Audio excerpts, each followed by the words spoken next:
Vamos lá então.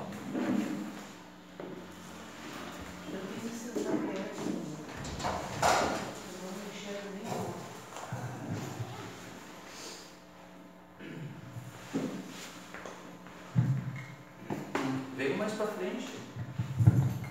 Eu vi. Veio mais para frente. Estão lá atrás, podem ficar do lado da trás. Flori.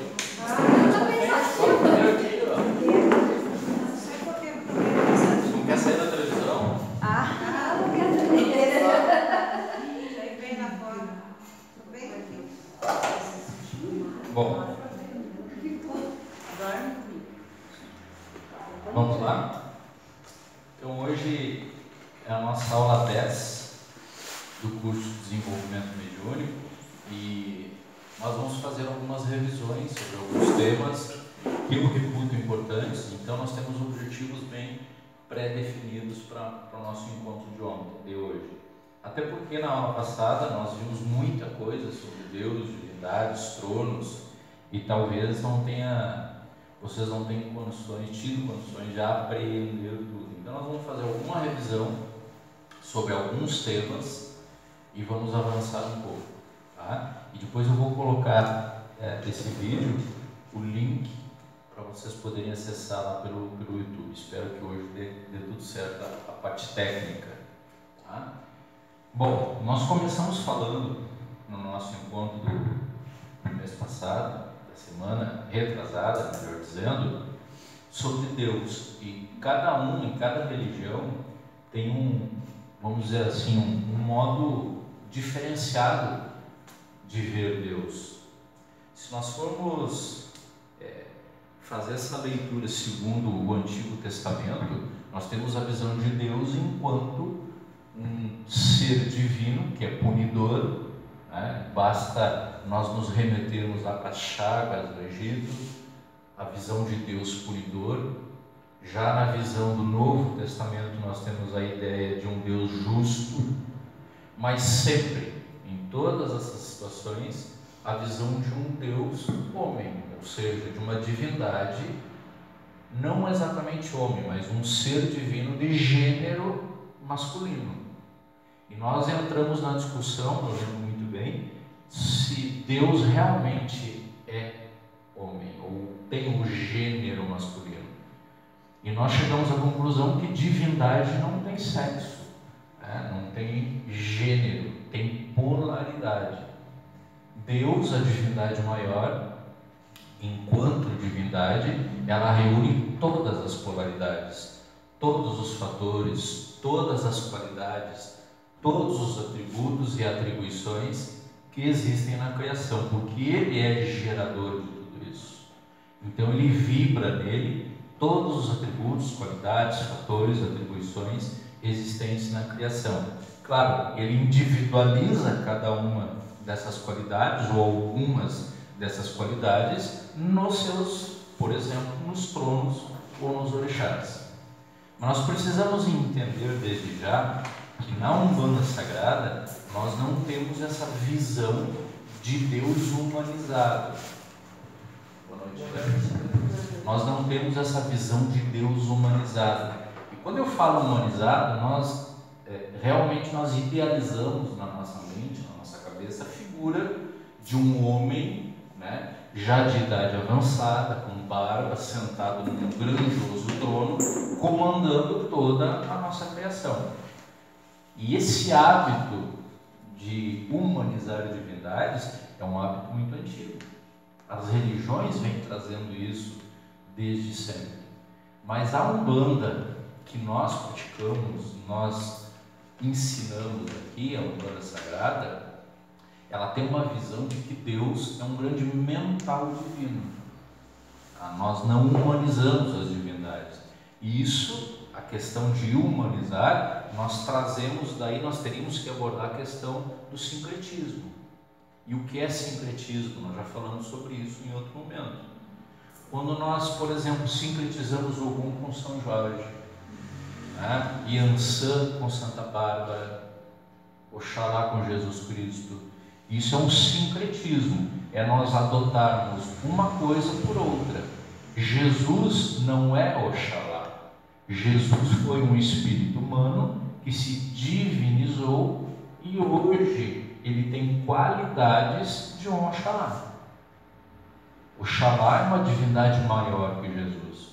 Jesus sim, ele esteve nesta terra, ele encarnou, ele se divinizou e hoje ele reúne qualidades de uma divindade ligada à fé, à religiosidade. Então, quando nós adotamos uma coisa pela outra, numa linguagem mais simples, isso nós estamos falando de sincretismo, mas o sincretismo não é da Umbanda. O sincretismo ele vem lá das religiões de matriz africana, da nação, do candomblé, quando os negros escravos vinham trazidos da África aqui para o Brasil e ingressaram através principalmente de Salvador, eles não podiam cultuar as suas divindades, os seus orixás. Por quê? Porque o dono do engenho, o dono do café, ele era católico. Então, se eles cultuassem o orixá na senzala, muito provavelmente eles iam ser punidos mais do que já eram naquela época. Então, eles começaram a adotar o sincretismo. Eles perceberam que um santo católico determinado, por exemplo, São João Batista, ele reunia qualidades de um Xangô para eles na África. Então eles foram fazendo esse compêndio e foram realizando um culto indireto aos orixás. Quando eles cultuavam São João Batista, eles estavam cultuando indiretamente o orixá Xangô. Quando eles cultuavam São Jorge, eles estavam cultuando indiretamente o orixá Ogum. Essa foi a forma adotada por eles para poder não abandonar o seu culto, a sua religião. Mas isso é outra religião, não é Umbanda. Claro, muitas Umbandas hoje adotam o sincretismo. Isso se observa nas imagens que estão nos congás, nos altares, imagens católicas. Nós optamos por não adotar o sincretismo e partir para a Umbanda, vamos dizer assim, a Umbanda africanizada com imagens africanas das divindades. Claro, se nós pegarmos, por exemplo, Mãe Logunã, que está no centro do altar, Mãe Logunã, ela não tem aquela aparência física da imagem que está no altar, porque assim como Deus, os orixás também não passam por esse processo de humanização. Então lá na África se criou um culto de Logunã e de alguns outros orixás que foi trazido para o Brasil, e nós, para facilitar o nosso relacionamento com as divindades, a gente adota às vezes as imagens, às vezes não sempre, né? As imagens para que dessa forma a gente consiga visualizar, fortalecer a nossa fé, fortalecer a nossa religiosidade. Porque é diferente você olhar para uma imagem, você cultuar, por exemplo, Oxóssi, se relacionar de forma mais íntima com essa força, com esse poder, do que apenas fazer uma oração sem uma referência. Então as imagens servem também como referência e como dançadores de energia. As imagens que nós usamos nos altares são imagens que são consagradas, devidamente consagradas, passam por várias consagrações, uma consagração dentro do terreiro, consagração pelo guia-chefe da casa e depois em oferenda ritual no ponto de força do orixá. Dessa forma, essas imagens elas condensam a vibração deste orixá. E sempre que uma gira é aberta, essas imagens elas se ativam, elas se iluminam e passam a irradiar esse fator, essa irradiação, estou sendo redundante, irradiar a radiação daquele orixá em específico. Tá? Mas voltando, como nós falamos em Deus, na Umbanda nós não temos essa imagem de Deus humanizado, mas sim como um grande mental divino, criador de tudo e de todos, que se manifesta na criação, eu botei um resumão ali no quadro, através das suas inúmeras divindades.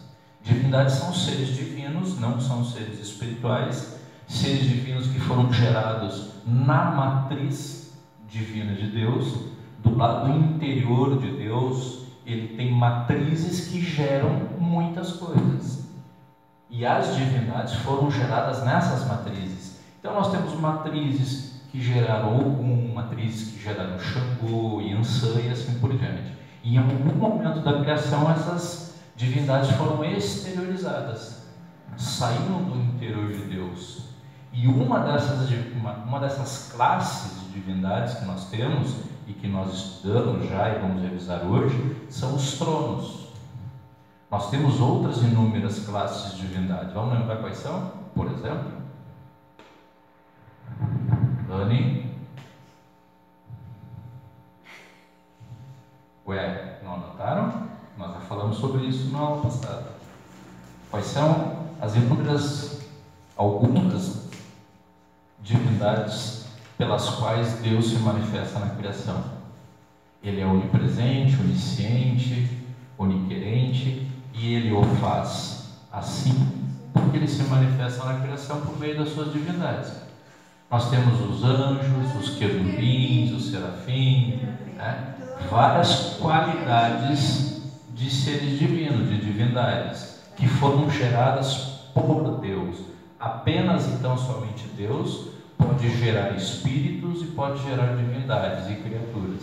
Essa é uma atribuição divina, tá? E cada uma dessas classes de divindades tem uma função na criação, de forma que cada um atuando segundo a sua função pode amparar tudo e todos. Existe uma classe de divindades que se chama tronos. Tronos têm a função, né, de amparar as criaturas, nós, espíritos humanos, os seres, as criaturas, no processo de evolução. Essa é a função primordial dos tronos, ou seja, amparar tudo e todos na nossa evolução. E quando nós desdobramos a hierarquia dos tronos, lembrando que existem hierarquias de divindades, né? Por exemplo, se nós pegarmos uma classe de divindade muito conhecida por nós, que são os anjos, quando essas hierarquias vão se desdobrando e chegam até a nossa realidade humana aqui, nós conhecemos por anjo da guarda. Então, se nós formos pensar dessa forma, anjo da guarda ou anjo guardião é uma hierarquia de uma classe de divindades que se chama anjos, tá? E assim também se acontece com todas as outras divindades. Mas mais especificamente a classe dos tronos, e eu vou repetir, aquela encarregada da evolução dos seres, Deus gerou de si essas divindades, os tronos, para se manifestar na criação, e cada trono tem uma função específica. E isso nos remete para o que nós vamos falar logo a seguir aqui, que são as 7 linhas da Umbanda. Quando nós desdobramos as hierarquias dos tronos, e também tem hierarquia os tronos, quando chega na nossa realidade, uma realidade religiosa, nós estamos aqui tratando de um curso de desenvolvimento mediúnico na Umbanda. Então nós estamos falando no contexto religioso. Quando nós desdobramos a classe dos tronos, porque nós temos tronos universais, tronos cósmicos, tronos planetários, tronos localizados, e quando nós chegamos na realidade das religiões, os tronos nós conhecemos como orixás. Então, orixá é uma divindade, é uma hierarquia desta classe maior que nós conhecemos e acabamos de falar, que são os tronos. Nós temos um trono maior que rege o nosso planeta Terra. Lembram que nós falamos sobre isso? Que trono é esse? Opa!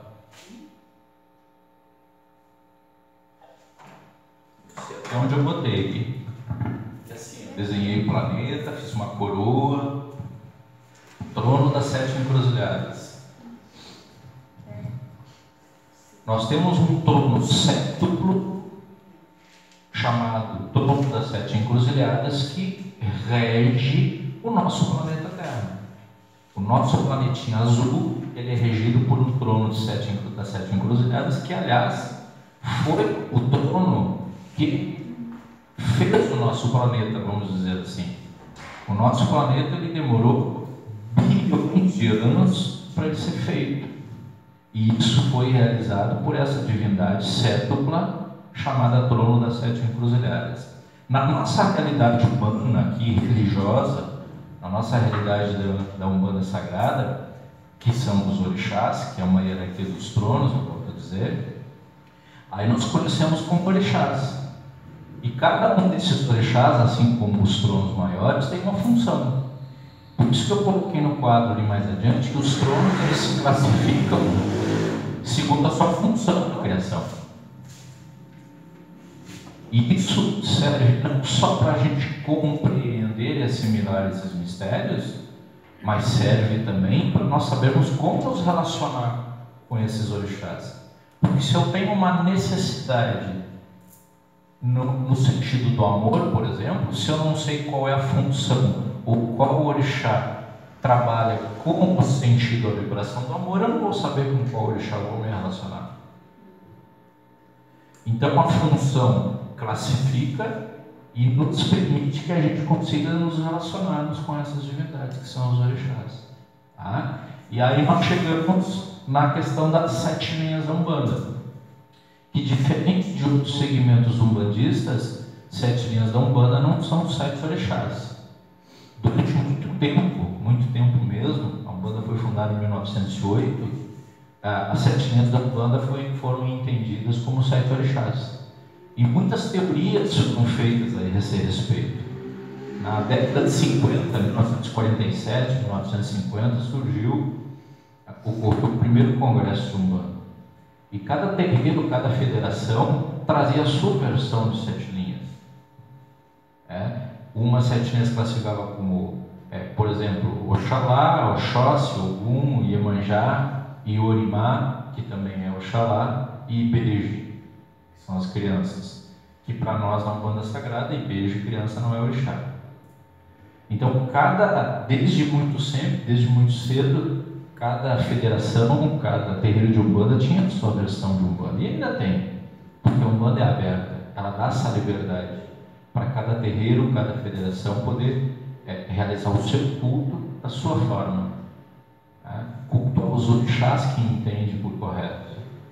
Até que na década de 90, através de Rubens Saraceni, a partir de 1990, Rubens Saraceni, através dos seus mentores espirituais, principalmente eu destaco Pai Benedito de Aruanda e Mestre Seiman, ele trouxe através de obras psicografadas uma revelação excepcional, no sentido de que as 7 linhas da Umbanda não são 7 orixás, até porque são centenas, talvez milhares de orixás que existem na criação, não são apenas 7. E daí nós perguntamos, e os outros? E aqueles orixás que eram cultuados e ainda são lá na África, eles não estão nas 7 linhas? Vamos priorizar alguns em detrimento de outros? E Pai Benedito, que é um preto velho, espírito de um preto velho, que trabalhava com o Rubens, ele foi um espírito dos poucos espíritos que teve permissão para ir do lado divino da criação. E lá, no lado divino da criação, também foi autorizado a trazer, mediante revelação aqui para nós, no plano material, um conjunto de informações sobre orixá, sobre teologia, sobre a criação do mundo, a gênese do planeta Terra. E essas revelações estão contidas em muitos livros, principalmente o que nós falamos hoje, que é o de Doutrina e Teologia de Umbanda Sagrada, aquele capa verde, que aliás eu recomendo que todo mundo leia em algum momento. E segundo o Pai Benedito, as 7 linhas da Umbanda não são então 7 orixás, mas são 7 vibrações, 7 sentidos, 7 qualidades, se assim preferirem. Tá? É como se fosse o prisma. Vocês conhecem prisma? Não é o carro. Não é o carro. Prisma é aquele que vamos dizer assim, um espelho, né? Um cristal que reflete a luz. De um lado entra uma luz branca, cristalina, e do outro lado essa luz ela se multiplica em vários feixes e várias cores. Não é assim o prisma? Se alguém não lembra, coloque lá no YouTube, no Google, no Pai Google, vocês vão verificar isso. E fazendo uma comparação, isso é uma metáfora, fazendo uma comparação, nós podemos, para entender melhor as 7 linhas, dessa forma, pensar num prisma. Entra de um lado uma luz divina, cristalina, vamos dizer assim, de Deus, o nosso divino Criador, o Olum, e do outro lado, esta luz ela se multiplica em 7. É a mesma luz que se multiplicou em 7, dividindo, vamos dizer assim, algumas das principais qualidades de Deus em 7 linhas. E assim ocorreu com as 7 linhas da Umbanda, que nós praticamos, entendemos e entendemos como sendo correto e sendo coerente.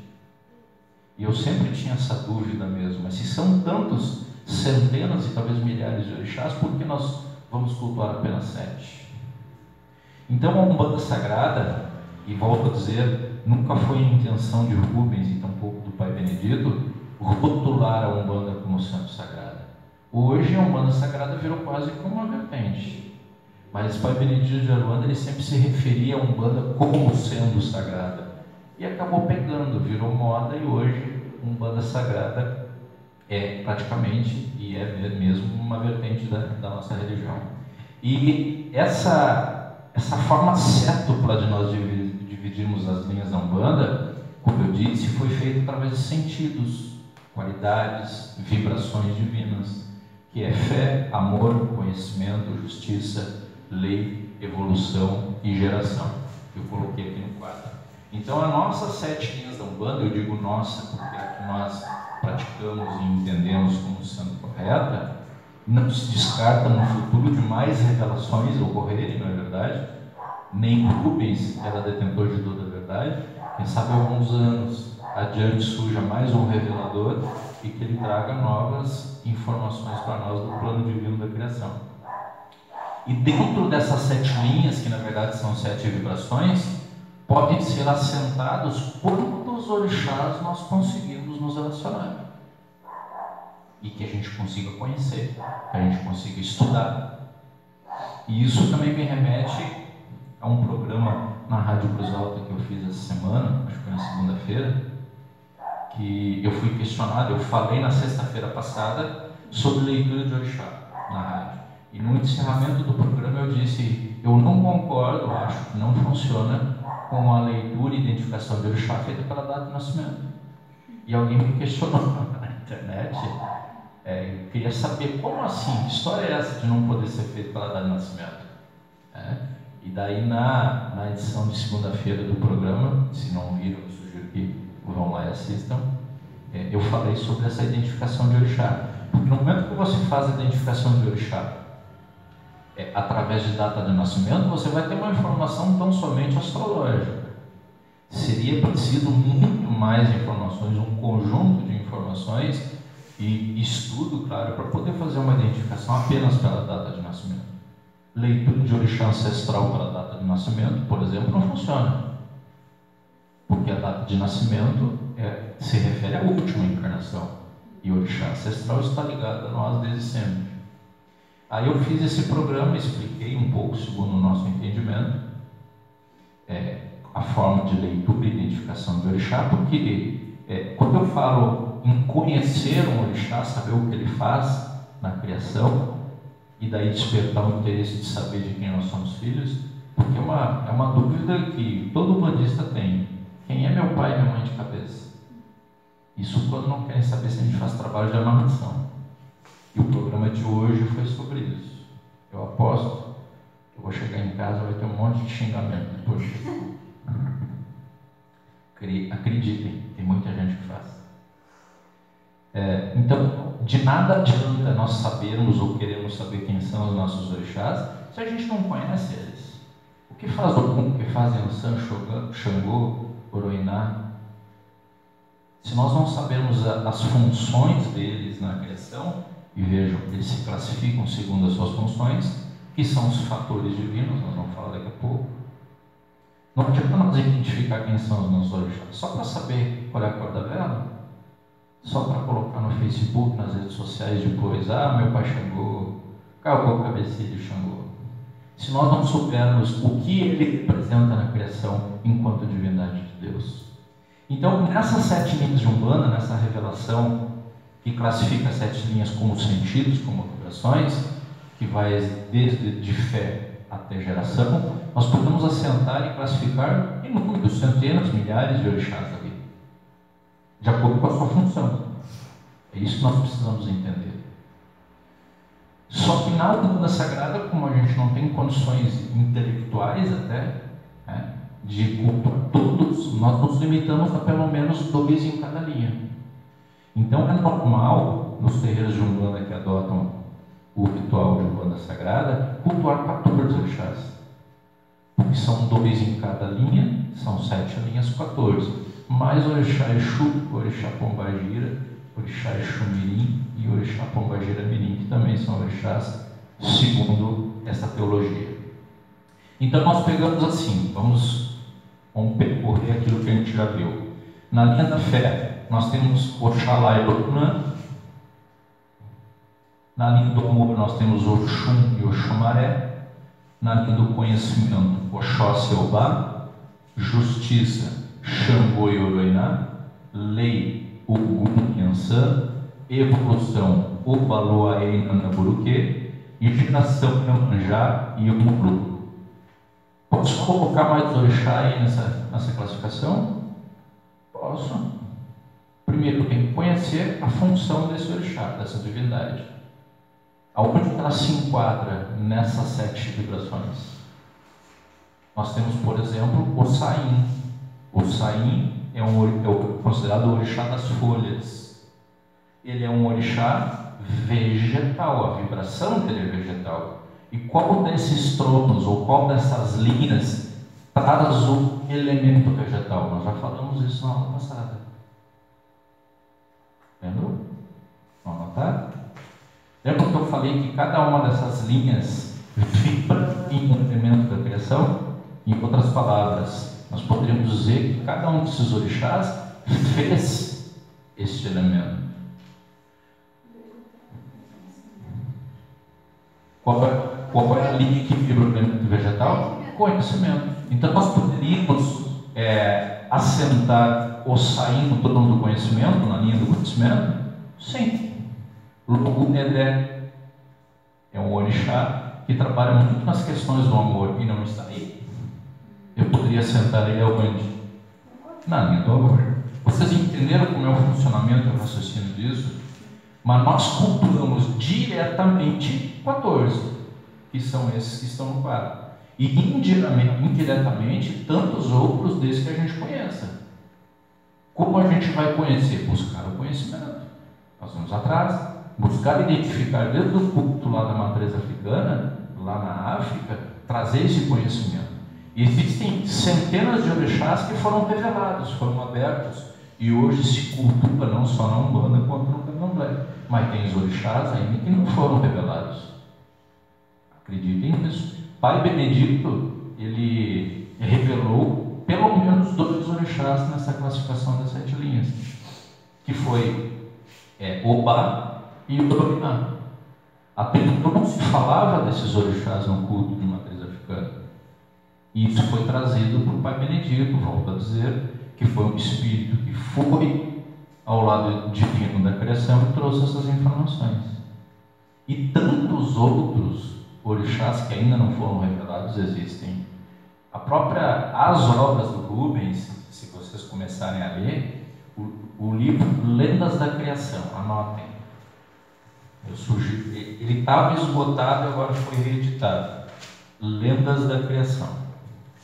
Em várias passagens do livro Lendas da Criação, Pai Benedito, aqueles espíritos luminosos que ditaram o livro, se referem a um orixá não revelado, ainda não revelado, um orixá desconhecido. E tem neste livro referências a orixás já revelados, mas que nós ainda não conhecemos. Professor, eu li esse livro, claro que eu ainda não estava aqui com vocês, e não entendi. Eu deixei ele de lado. Um dia eu vou estar preparada para entender, porque eu achei bem... Tudo tem um momento certo. Quando a primeira vez que eu li o Doutrina e Teologia de Umbanda Sagrada, eu não entendi nada. Porque até então o conhecimento que era disseminado de Umbanda era totalmente divorciado daquilo. Não se tinha nada igual. E até hoje não se tem nada igual a esse conjunto de informações que foram trazidas por Rubens. Então eu sugiro o seguinte, que você leia novamente agora em outro momento, agora que você já tem mais informação, mais vivência, que você leia de novo. mas lê devagar e com senso crítico. Nesse livro há uma referência a muitos outros orixás. Eu não me lembro agora, mas tem um orixá dos raios e do orixá do firmamento, melhor dizendo. Eu devia ter anotado para trazer isso para vocês. Um orixá que é responsável pelo firmamento, que teve uma questão que atua no campo de Iemanjá, que é um orixá já revelado, mas que nós não cultuamos de forma direta. Então, a questão das 7 linhas está relacionada mais às nossas condições, ou à nossa condição de conhecer esses orixás e como nos relacionarmos com ele. Porque de nada adianta eu ser filho de Xangô se eu não sei o que ele faz.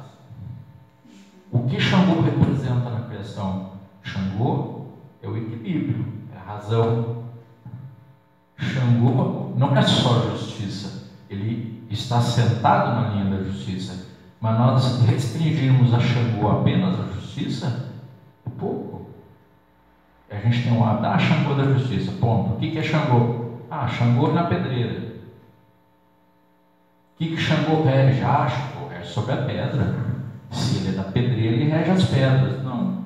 Xangô, o elemento dele é o fogo. Quem rege as pedras, os minerais, é Manhuxum. Nós já falamos sobre isso. Muitas pessoas ainda continuam achando que Xangô, por ter o seu ponto de força nas pedreiras, ele rege os minerais, mas não é.